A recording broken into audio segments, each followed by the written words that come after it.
Welcome to Book Time with Ryan. I am Ryan, and today I'm doing the Curiously Curated Book Tag. This came from Flo at the Grape Jelly Library. It's 10 thought-provoking questions on some bookish talking points. And I was tagged by Fred from Read by Fred. That's read by Fred. But it could be Read. You never know.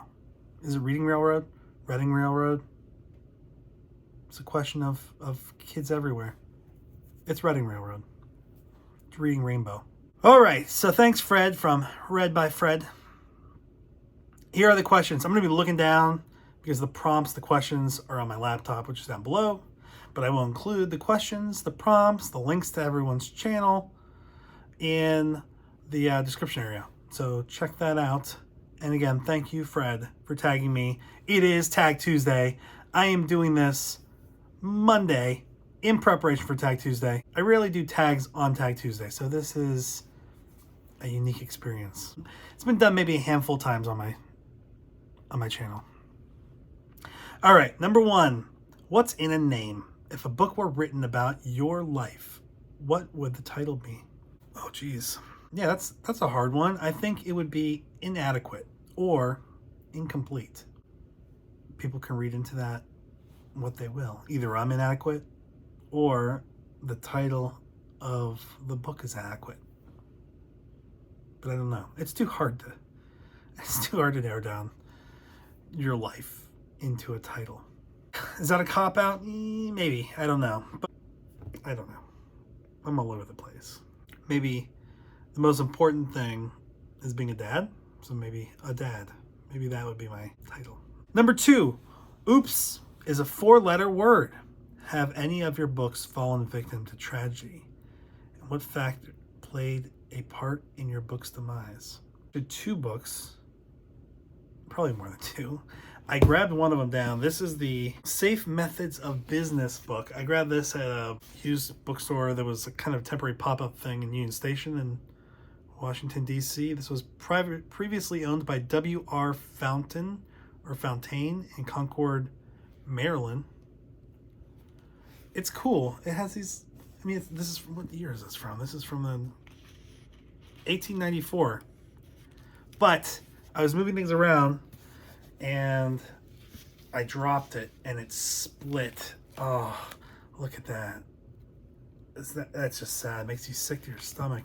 Also in the book Thinking Fast and Slow by Daniel Kahneman, I spilled soy sauce on it. And the problem with soy sauce is it looks kind of like blood. And I was worried that in the future, someone might get this and be like, I'm not touching that. That's blood. Because that's what I would do. So I wrote a little message in the front of the book. It says, future reader, the stains on the pages of this book resulted from a failed dunk of 2 tuna rolls into soy sauce at Hana Sushi in Springfield, Virginia on August 23rd, 2017. We will never forget. Ryan White. So if you ever find Thinking Fast and Slow by Daniel Kahneman with soy sauce stains and you see that message, it's authentic. That was me. I did that because I'm very thoughtful for future readers. And I think that if you have a book that has a lot of blood on it, you should be concerned. Number 3, tell me all about it. How do you personally feel about DNF'ing a book, and what effect, if any, does it have on you? For others, because there are more other people than just me. A lot more other people. There's only one of me. If other people want to DNF, fine. I don't care. I don't think you should get your money back if you DNF. You should not be returning books.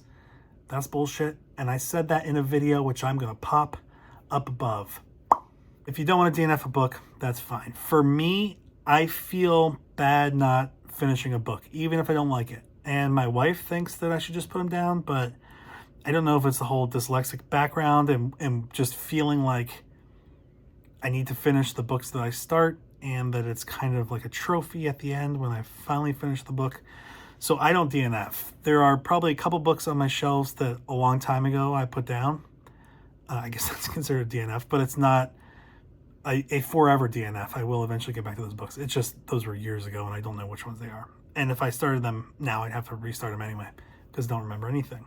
So DNF, if you want to DNF, cool. More power to you. I support you, and I will not discriminate against you. But I'm not going to do it. Number 4, The Sound of Silence. Now I know what song I'm going to use for this tag. The Sound of Silence. It is said that silence is golden. When reading a book, can you comprehensively read amongst the chaos and chatter, or do you require a hushed atmosphere? Well, I'm ADD. Yeah, ADD, not ADHD. I'm old school. That's before we had the H for everyone else. So ADD, I do feel like I need silence. In my study, I will listen to classical piano music. That's soothing and it does not distract me. I take a train to work. I used to take the metro to work, and I would listen to certain music, no words. I can't do it with words. Instrumentals I can listen to as long as they're in the background. I did that I read Carrying Comfort by Dan Simmons, and I listened to the last 3 songs of a Muse album. And forever, when I hear those songs, I think of that book. And because that book is a creepy book, those songs have become creepy for me. But I need it to be quiet. I need it to be quiet or filled with some kind of background classical instrumental music. Number 5, it's all in the details. Choose 5 words that best describe your feelings towards book banning.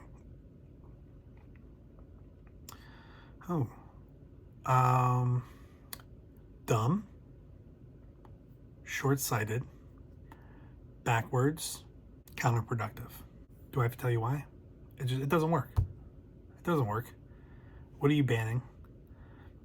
There are some, if there's something dangerous, not theoretically dangerous, actually dangerous, like a book that said, go to this place, here is an atomic bomb, use it. Okay, I can see that. But the problem is, everything's out there. If it's been published, even if it hasn't been published, there's the internet. So books are almost a secondary medium now.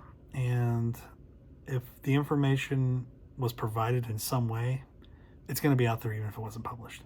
So you're really silencing much less dangerous information, and it draws more attention to it. It's just dumb. Now, I don't think kids should be reading inappropriate stuff for their age level. Blanket banning just doesn't make sense to me. Number 6, it's never too late. Name a book with a villain turned good guy. This is hard to do. There are plenty of books where the good guy becomes a villain, but doing it the other way around, I don't know. Here's one that I read recently. I just read Heir to the Empire, a Star Wars book, and Mara Jade is in that. She's a bad guy at the beginning. I think she becomes a good guy. I haven't seen it yet. This is Legends, not canon for Star Wars, but I think she marries Luke Skywalker. So, ooh, there we go. Darth Vader. Good guy, bad guy, good guy dead. So that's not too bad in Star Wars. We'll go with Mara Jade, because Darth Vader didn't really go good and bad in the book I read. And really, Mara Jade hasn't either, but I think she does. Number 7, it's a matter of preference. Throughout your reading journey, what one specific do you enjoy tirelessly having described to you? Hands, food, clothing. I don't know. I don't think I have. I like consistent detail, but there's not something specifically that I'm looking for. What I do appreciate is if there's a description of a real world thing, that it's accurate. And I do read books sometimes where I don't know if they're taking liberties with details or if it's actually researched. So, but I don't know if that's really enjoying it. It's more just preferring it. Number 8, that's a wrap. Name one book that you feel completes your physical, audibly, electronic, or mental library. I don't know if this, I'm not sure if this means I have everything else and this is the final thing that I need, or like I did a tag called the whale tag, and The bonus question was called Moby Dick, and it was about finding that one elusive book. Would that one elusive book complete my library? Probably not. Probably I would gain some kind of temporary high from getting it. I would be excited. I would post about it, pictures. I would talk about it. There'd be an unboxing, and then eventually I'd want more stuff, because that's what happens. That's our need for more and more and more. So if it's, what is the final book? What is the book that I most want? It's Moby Dick, first edition of the American version. There is a book that I want that's not expensive. It's the first edition of White Collar Crime by Edwin Sutherland. It's from 1949. I have other versions of it. My best book is that. But I don't have that first edition. I don't think it would be expensive. I just can't find it. I don't think it's like highly sought after, but who knows. Number 9, lend a helping hand. Recommend 3 booktube channels that need a boost in subscriptions, and then go and subscribe to their channel. Well, I've already subscribed to all these booktube channels, but you should too. But let me just say that when I was trying to find the channels to do this for, it's a reminder of how slow my channel has grown, because there are people that I looked at who I remember having around the same numbers as me at some point, and they have really grown. So they probably don't need the boost as much as I thought they did, but at least one of them doesn't, of the people I picked. All right, so first we have Megan at Manuscripts, Music, and More. She's a librarian, really cool channel, and I just started going back to the library in my area, and when my daughter turns 5, we're going to get her a library card of her own. We've been checking out little kid books, and it's been awesome, and I wish I would have gone to a library earlier than I did, because they're great, and there's so much activity there that I totally didn't realize, because I've rarely gone since college, and I probably didn't go that much in college either. Number 2, James Holder. I like his stuff. He's very honest and genuine. Check it out. I think he did the whale tag, but I'm not 100% I think so. I should have checked just to be sure before I recorded. And then the third person is Matt from Bask in the Story. Love the title of his channel. That's where I went back to. My name of my channel is so lame. I know. I didn't care when I started with a name, but then I did. Matt just started his channel. He's got 50 something, I think 52 maybe, subscribers, just starting. I think he has 4 videos and a few shorts. Great channel. Love the name of the channel, and I think he's going to do great. So I found him through Twitter, and I've subscribed. But check it out. Subscribe too. So those are the 3 that I'm lending a hand to, even if they don't need it from me. Number 10 is tag 3 unique and enjoyable booktube personalities to do this tag. And I'm going to tag Michael K. Vaughn from Vaughn Manor. He definitely does not need a boost. He blew up. He blew up, and he's been very, very aggressive towards other channels. He's very mean, not funny at all. He has something for dead bodies.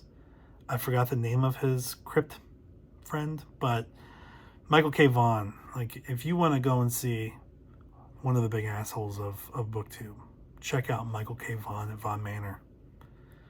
He certainly hasn't earned his thousands and thousands and thousands of subscribers. I think he paid for him. I think he's a Russian bot. But don't tell him I said that. Then I will say Megan at Manuscripts, Music, and More. Somebody who I gave the boost for, even though she definitely doesn't need it. But you're tagged, Megan. And then Gloria Z. Thompson, who is pregnant. Congratulations, Gloria. First baby. We're so excited. And she just has really fun stuff. I thought that Gloria was at least 10 years older than she is, because she is like the most well-spoken, mature person that's in her early 20s, mid-20s. And I was like, she's got to be in her 30s. She doesn't look like she's in her 30s. I'm just saying she just carries herself in a way that you're like, she's got to be established in society. But she's pregnant. That's so exciting. Congratulations, Gloria, to you and your husband, and very exciting. You are not going to have a lot of time to read once you have your baby because you just are going to want to sleep. Let me just tell you that. And I didn't actually physically have a baby. I was just there for it. I had a big part in the creation of a baby. That's right. I got it. 50% of those chromosomes came from me.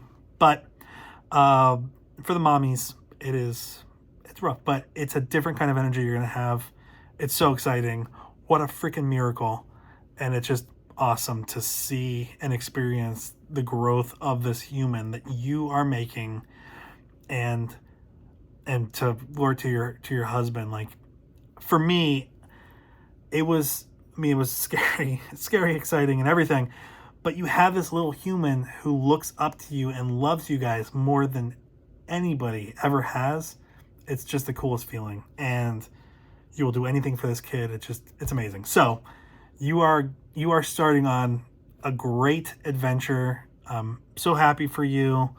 Any other parents here can probably echo what I'm saying. Yes, there are some trying times, but it is far more positive than any kind of level of difficulty that you could expect. So congratulations.